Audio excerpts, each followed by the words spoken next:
Hello everyone, good morning again, welcome to my daily blog. তো আজকে সকালটা দেখো কতটা সুন্দর হয়ে আছে আকাশটা। ঘুম থেকে উঠে ছাদে গিয়ে আকাশটা দেখে আমার তো মনটা একদম শান্তি লাগছিল।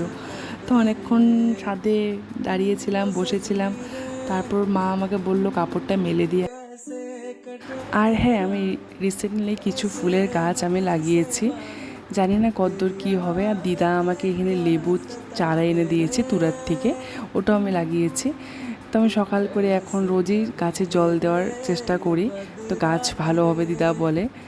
তো যাই হোক, নিচে এসে দেখি মা এখানে পুজো করছে, আর এই সময়টা মা খুবই ব্যস্ত থাকে। আর আমার ঘরের সবথেকে পছন্দের কর্নার হলো এটা।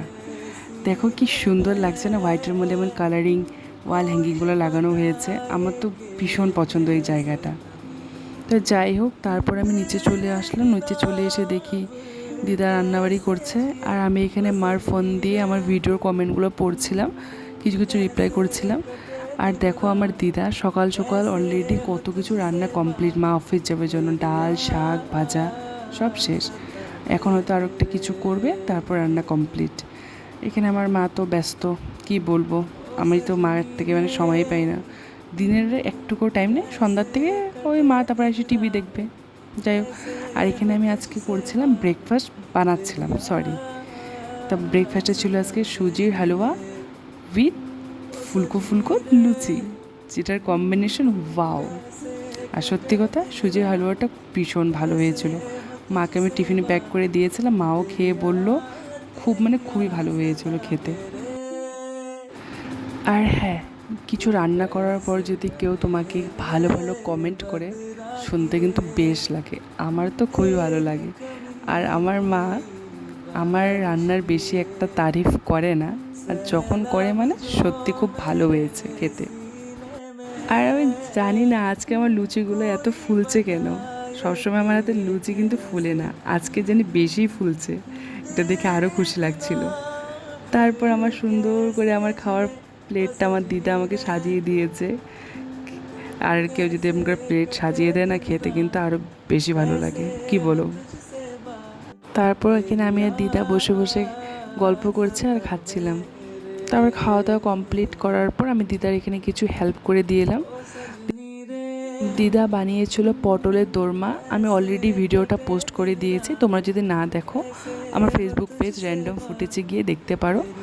তার মধ্যে আমার একটা পার্সেল চলে আসলো, তো আমি সেটাকে নিতে বাইরে চলে গিয়েছিলাম। অবশ্যই তোমাদেরকে আনবক্সিং করে দেখাবো।